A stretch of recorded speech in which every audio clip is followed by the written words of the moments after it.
Listen to the talk show discussion on spiritual discipleship and how Uncle Pieter was called to Nagaland next.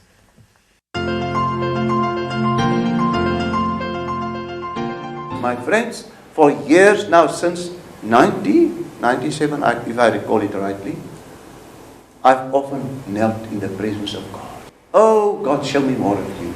And who am I that I should go year after year to the Nagas? And one day I was sitting next to a river not far from here, the river down in Dimapur. I was sitting there one morning and the morning star was just coming over the mountains. And I said, oh Father, why have you sent me to this place? And God said to me, because you can relate to them. And then I took my diary, and I wrote down my childhood days. And I wrote down my days in high school, and when I had to leave my parents. And when I had joined the South African police. And it was to me such a revelation. Then I asked the question no more. Since that day, every year I come here with joy, and it's a delight to be in the studio today. To be with you, to share from my deepest of my heart what the Lord has revealed to me lately. So, just to add a little bit for those who do not really know me, for the sake of the glory of God, I want to add something. How it came about that I came to this nation, the Nagas, and to the northeast. It was never my choice. I never knew about such a nation. But I was praying for India in the year 1994, and every morning I would get up and kneel down and pray for one state in India. I had a book in front of me, and that book gave me a little description of the state, or about that state, more or less just a summary. So I prayed, and I prayed every morning for one state. And then I came across this name, Nagaland. And I prayed for the Nagas, and I heard the voice of God. And He stirred me, but I couldn't understand it. I resisted it. A week later, I was in a small room where we were having a conference for the smallest state in South Africa called Lesotho. Many of you must have heard about this kingdom. They still got a king. We were having a conference. But the woman in whose house we were staying had 2 elephant feet that size, more or less, with steelets on. So she opened the steelets and she took wood out to make a fire, because South Africa, June and July is our winter time. Her name is Shirley. So I asked this lady, Shirley, where you got these 2 elephant feet from? And she turned to me, she said, Pieter, I was born in Nagaland. My father was sent to Nagaland in 1947 by the British government, and we were in charge of a tea plantation on the border of Nagaland and Assam. And when she said Nagaland, again God said Nagaland. And she told me the story of how her father was requested, a chief among the Nagas came and requested this man to shoot an elephant who was destroying the crops. So anyway, he shot the elephant, and out of thankfulness they gave him this 2 elephant feet.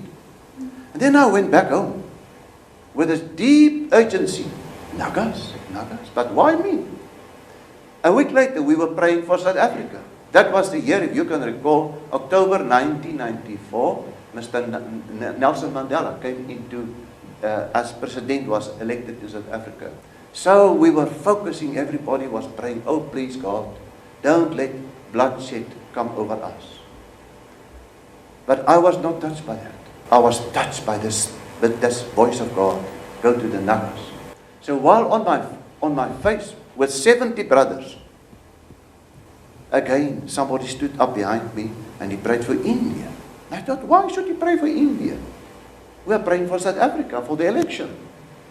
And God said, go to India. And I said, Lord, then if you want me to go to India, prove this tonight. Let somebody name that name now. That same man stood up. He came and he stood right in front of me. And he prayed with tears for the Nagas. And I was dumbfounded. And then I went home. Mari, my wife, was already sleeping. I woke her up. I said, listen, I must go to the Nagas immediately. And she, from that very moment, she supported me. She's right here in Kohima at the moment. So, my friends, God is a real God. And he took full responsibility. Year after year I came. I had many trials sometimes to come to get specific permission to enter your country. But year after year God has provided. Now, just to go back a little bit, how God was preparing me for this moment. It just didn't fall from the sky. He had to prepare me year after year and bring me into an intimate relationship with Him. And He had to teach me how to obey Him instantly. And today I can tell you the reward of instant obedience. The peace that goes with instant obedience. The joy, the love. But I can tell you the sorrow of delayed obedience. How often I have delayed in obeying Jesus in small matters. And oh, the price I had to pay.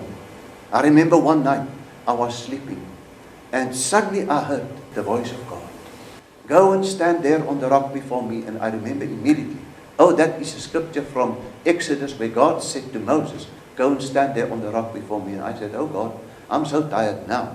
I'll wake up just now. Let me just sleep a little bit. So I woke up just as the sun was going to come up. With deep regret, I went to my study, fell on my knees. And for months, God didn't speak to me.